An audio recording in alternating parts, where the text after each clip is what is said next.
continuación, la palabra el profesor doctor don Jerónimo Maillo González Orús, catedrático de Derecho Internacional Público y Relaciones Internacionales, que impartirá la lección magistral La Unión Europea y el comercio global, valores y soberanía estratégica sin nacionalismos económicos.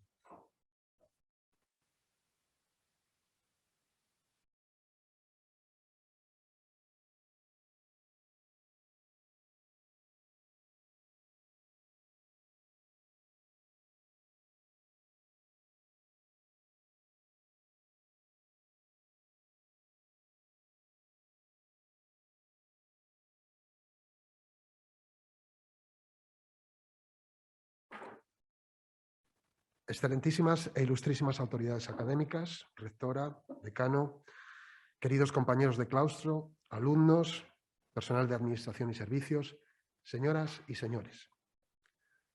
Un 1 de septiembre de hace ya más de 26 años, entraba en esta Facultad de Derecho por primera vez como profesor, con una gran vocación docente e investigadora, con enorme motivación, con ganas de compartir conocimientos y aprender otros nuevos. Se abría una etapa ilusionante en mi vida, un retorno a España tras varios y fructíferos años de formación en el extranjero, en esa Europa que había aprendido a amar y a valorar, que sentía ya casi tan mía como la España que me vio nacer. Casualidades de la vida, la primera persona con la que me crucé y conversé fue Ascensión Gil, nuestra querida Chon, enfrente justo de lo que iba a ser el Centro de Documentación Europea. La vida tiene esas cosas, muchas horas durante estos 26 años en el Centro de Documentación Europea. Al volver la vista atrás, múltiples imágenes y proyectos se atropellan en mis recuerdos. La primera clase, la primera promoción, que nunca se olvida.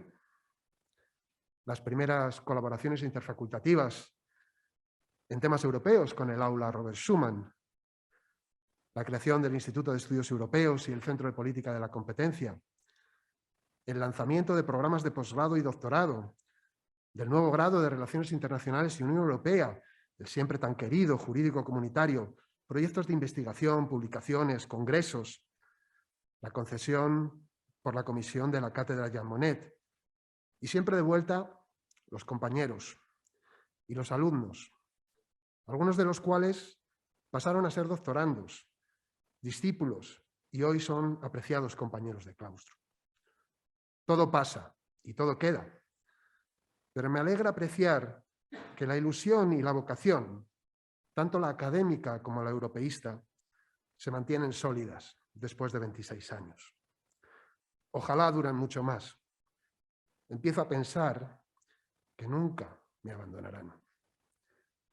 Con este preámbulo se hace obvio el honor y la alegría que supone haber recibido la invitación para impartir esta lección magistral, que lleva por título La Unión Europea y el comercio global, valores y soberanía estratégica sin nacionalismos económicos. Toda una declaración de principios desde el título. La Unión Europea ha sido siempre un adalid del comercio global como factor de crecimiento económico, empleo, progreso económico y social, tanto dentro de Europa como fuera. En la actualidad, sigue promoviendo y siendo un actor clave de un comercio global sostenible. Además, esta labor tiene un alto grado de aprobación de la ciudadanía. Un 60% considera positiva la política comercial y el comercio internacional. Y un 77% de los españoles cree que la defensa de los intereses comerciales es más efectiva desde el conjunto de la UE que desde un Estado miembro. Con el proceso de integración europea no solo se han eliminado las barreras entre Estados miembros, se ha creado un mercado común, el gran mercado único europeo para más de 500 millones de ciudadanos, sino que se ha abogado por mantener relaciones comerciales abiertas con terceros estados, por impulsar otras áreas de integración regional y más en general por desarrollar el comercio global. A este respecto, la Unión Europea ha venido siendo reconocida como uno de los mercados más abiertos del mundo. A pesar del desarrollo de economías emergentes y de la importancia de nuevos actores como China, las cifras siguen confirmando que la Unión es un gran actor comercial a nivel global, el primero.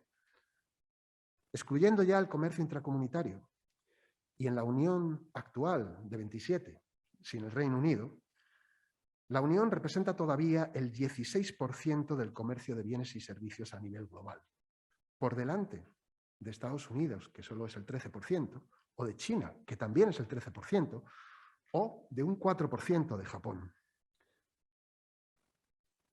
En servicios estamos por encima del 20% y en inversiones por encima del 30% a nivel global.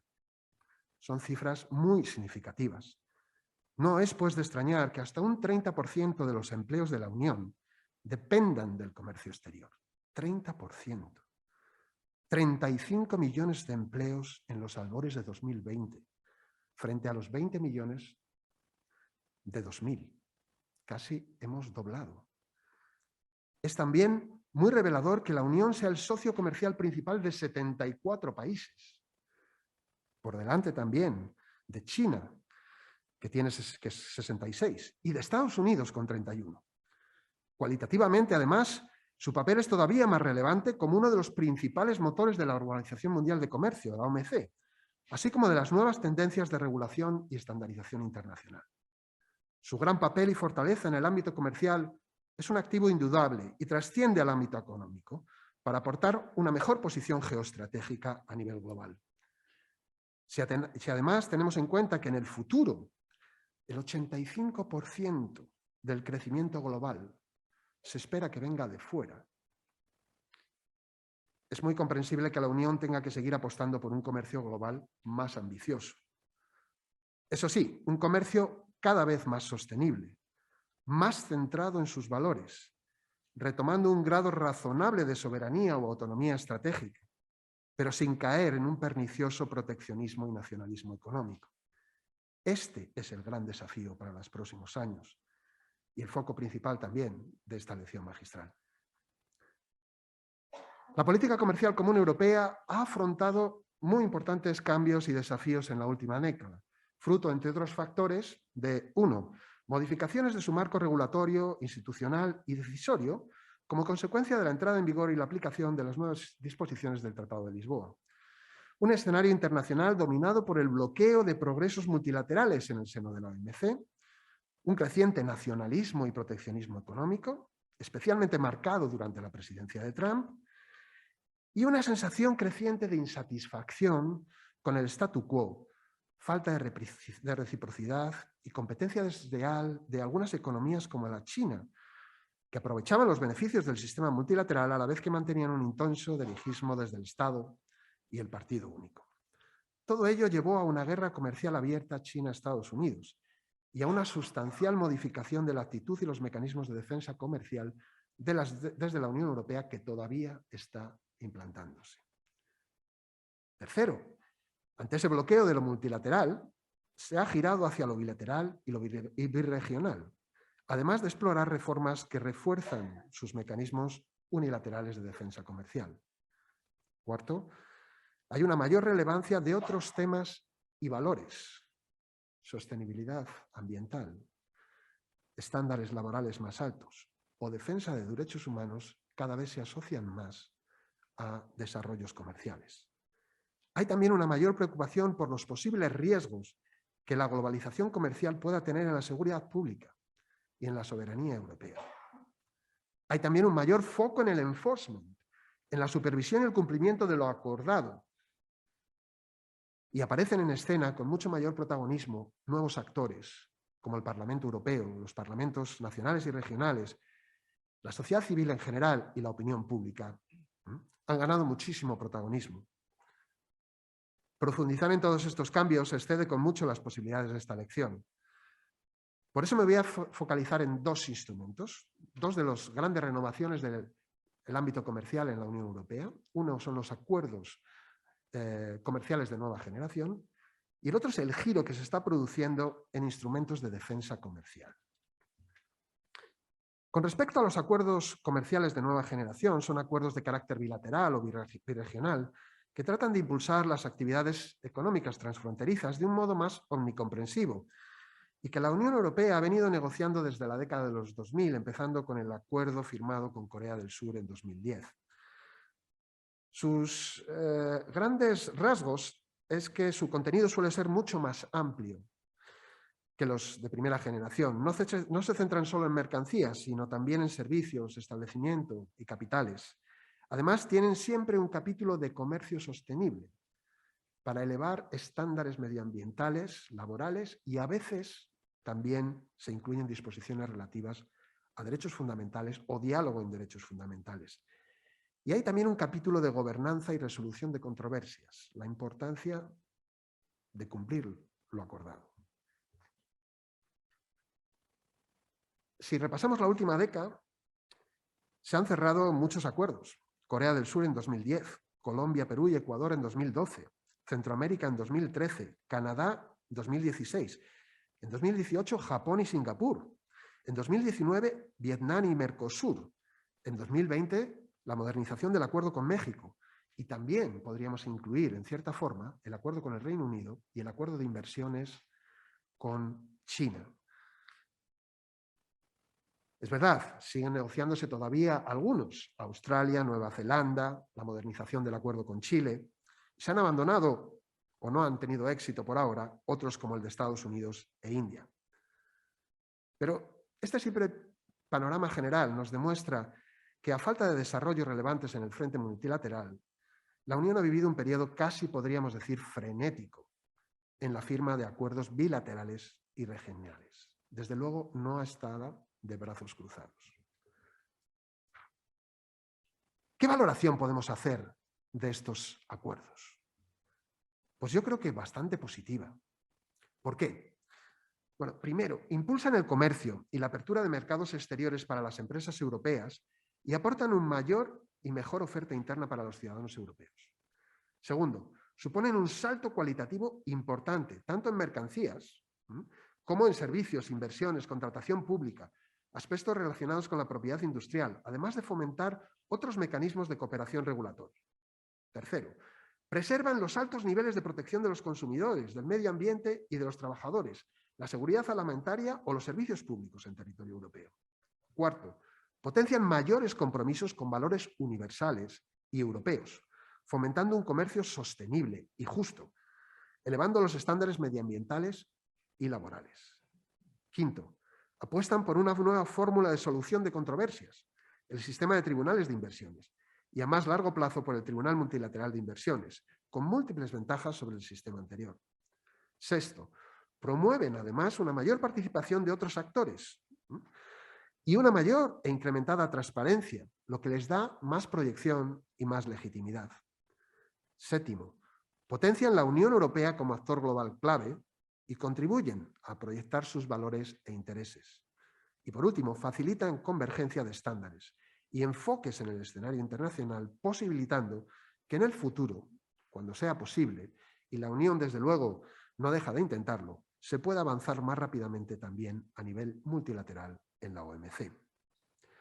Aunque la tarea, como pueden ver, ha sido una tarea ingente, los desafíos son todavía muy importantes. Hay que poner en aplicación íntegramente todos los acuerdos ya cerrados. Hay que culminar satisfactoriamente las negociaciones de acuerdos en marcha, tan importantes como los de Chile, Australia, Nueva Zelanda.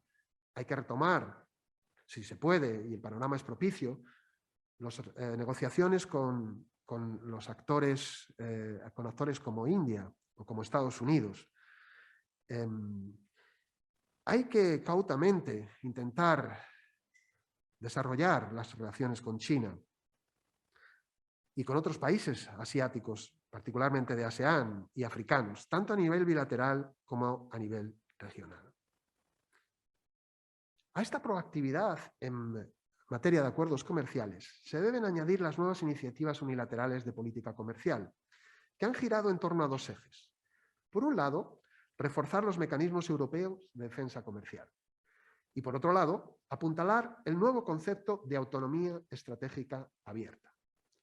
Ambas tendencias parten del reconocimiento por parte de la Unión Europea de haber sido un tanto naif, ingenua, y necesitar una mayor supervisión de algunas actividades de empresas extranjeras en nuestro territorio, especialmente de las de los países en los que sigue habiendo un gran dirigismo y un vínculo muy fuerte con el Estado, como es el caso de China y Rusia. La Unión ha tomado progresivamente conciencia de que debía dotarse de mejores mecanismos frente a riesgos de la seguridad pública, entendida de un modo amplio y moderno, como riesgos no solo en temas de defensa, sino también en infraestructuras, bienes o servicios críticos. Además, se ha tornado más exigente a la hora de demandar reciprocidad y garantizar una competencia leal y unas mismas reglas de juego. Ha comprendido que debe evitar una excesiva dependencia del exterior y que, por tanto, debe de apostar por la diversificación de proveedores y por el desarrollo de cierta autonomía europea para estar mejor preparados para futuras crisis.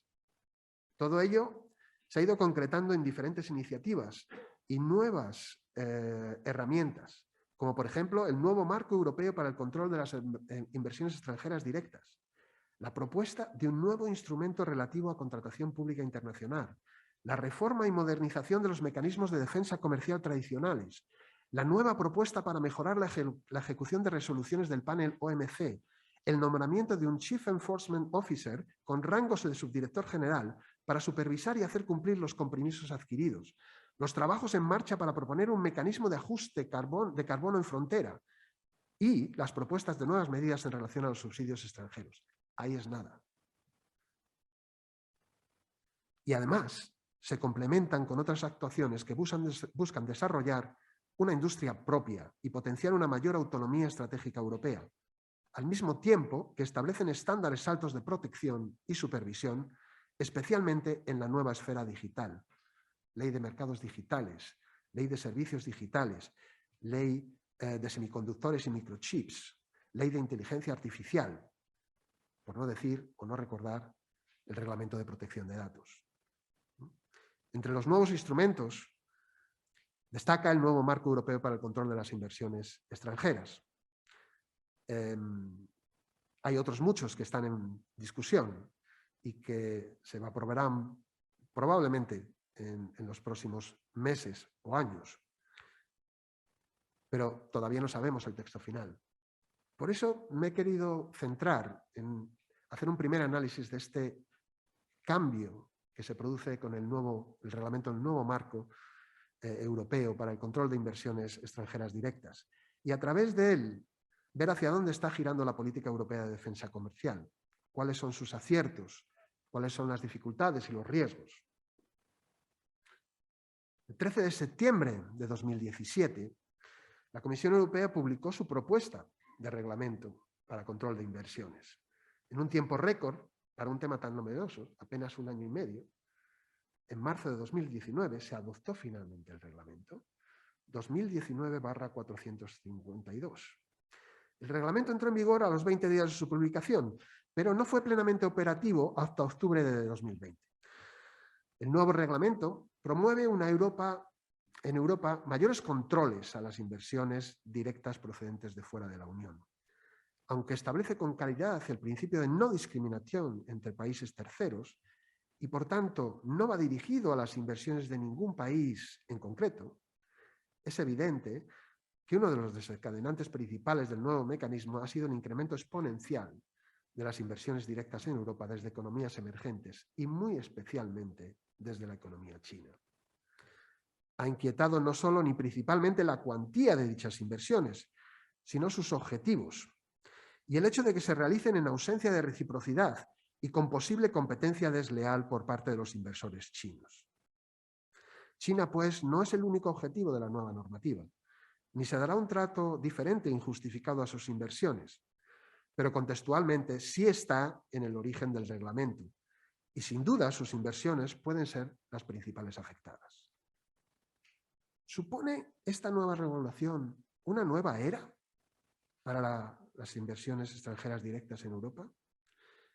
¿Cuál es el alcance y el impacto del reglamento en las futuras relaciones de inversión? ¿Intenta el reglamento limitar esas inversiones? ¿Se ha producido un giro político de la UE hacia una menor liberalización?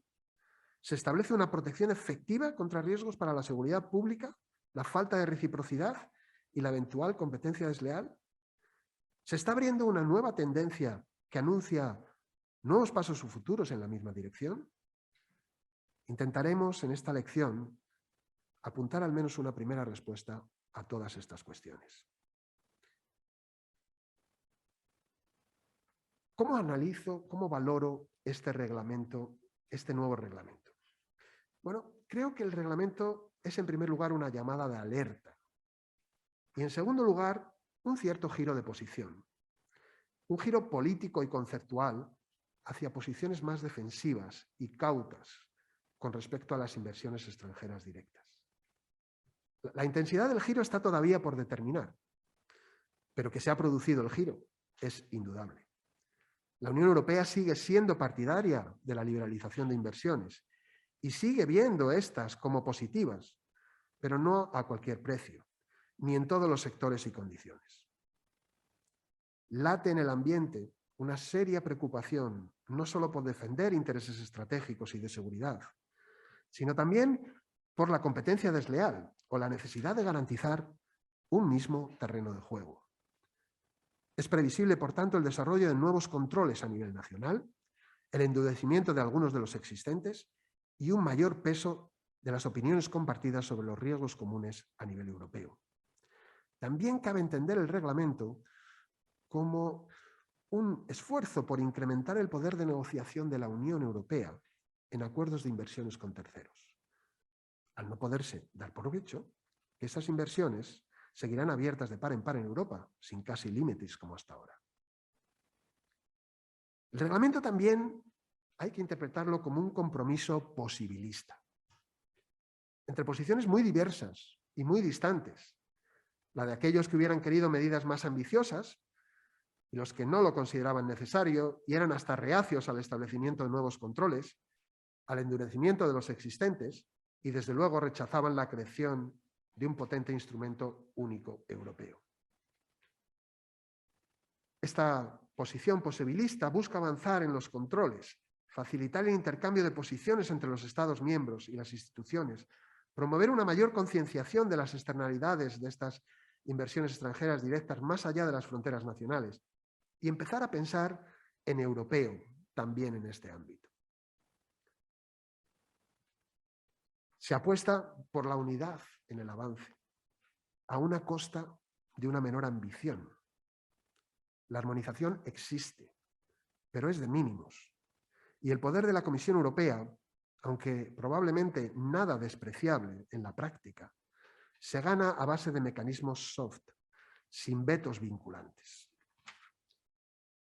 El riesgo de soluciones posibilistas es que nos lleve a resultados subóptimos, pero la ventaja es que permite avanzar en unidad, aunque sea con medios soft, y darle una oportunidad a una acción continuada y al crecimiento de unas bases comunes. La unidad es importante para reducir el forum shopping, a la vez que se evita áreas sin supervisión, sin control, a través de las cuales se pueden colar inversiones indeseables. Por último, no cabe olvidar que el reglamento hay que entenderlo como un primer paso, como una pieza más de un puzzle que se irá construyendo, se irá haciendo en los próximos años. No me cabe ninguna duda que hay muchos temas pendientes de resolver, pero tampoco me cabe ninguna duda que vamos a ver en los próximos años muchas otras reglamentos y normativas, muchas otras medidas de protección comercial que van a contribuir a colmar las grietas existentes. Y además, aún siendo consciente de estas debilidades del reglamento, no debemos minusvalorar en absoluto los avances realizados. Debemos ser constructivos en la explotación de las máximas potencialidades del nuevo instrumento y lo debemos de hacer además con un espíritu europeo.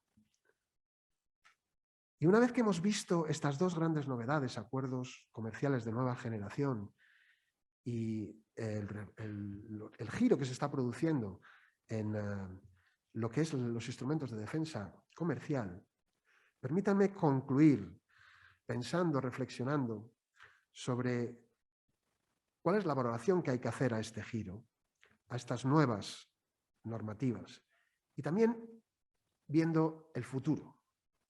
¿Por qué debe de apostar la Unión en temas de comercio global? Tengo 4 conclusiones. La primera, la Unión Europea ha sido, sigue siendo y debe seguir siendo un gran actor en el comercio global. Es esencial para potenciar su posición geoestratégica, para preservar su modelo económico y social y sus valores, y para además promover la extensión de los mismos a nivel global en la medida de lo posible. Segundo, debe seguir intentando impulsar decididamente la vía multilateral en la OMC. Sin embargo, a falta de posibles progresos en esta esfera, debe ser muy proactiva, también en la promoción de acuerdos ambiciosos birregionales y bilaterales.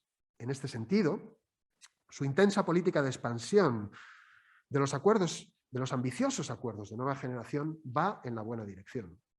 Tercero, la Unión Europea ha iniciado un giro en sus instrumentos de defensa comercial. Ha reconocido haber sido demasiado ingenua en el pasado y está articulando nuevos mecanismos que le permitan una mejor supervisión y un mejor control de riesgos para la seguridad pública, la lucha contra la competencia desleal y la falta de reciprocidad de terceros estados. El nuevo marco europeo para el control de las inversiones extranjeras directas es la avanzadilla de este giro, la primera pieza del puzzle, a la que se irán sumando próximamente otras piezas, tales como, entre otras, los nuevos instrumentos relativos a contratación pública internacional, el mecanismo de ajuste de carbono en la frontera o el mecanismo sobre subvenciones extranjeras. Este replanteamiento y reforzamiento de los instrumentos de defensa comercial son necesarios. Presentan aspectos muy positivos, como una mejor gestión de los riesgos de seguridad, una importante contribución a favor de un terreno de juego más equilibrado, con más reciprocidad y competencia leal, y sin duda aumentarán el poder de negociación comercial de la Unión Europea en el exterior. También pueden contribuir a recuperar o potenciar su autonomía o soberanía estratégica y evitar una excesiva dependencia del exterior. Parece conveniente promover e invertir, además, en una industria europea fuerte, en sectores claves, con unos altos estándares de protección del interés público. No obstante, es muy importante no pecar de proteccionismo o nacionalismo económico. Se debe seguir promoviendo un comercio abierto y buscar consensos cada vez mayores a nivel global sobre las restricciones suficientes para garantizar esa soberanía estratégica y esa competencia leal. Y este es un enorme desafío.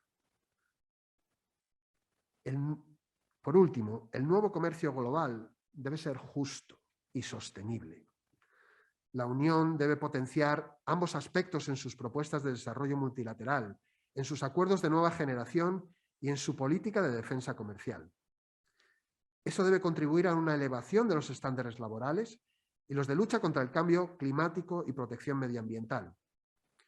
Los nuevos capítulos de comercio sostenible en los acuerdos de nueva generación o los instrumentos como el mecanismo de ajuste de carbono en frontera van en esta dirección.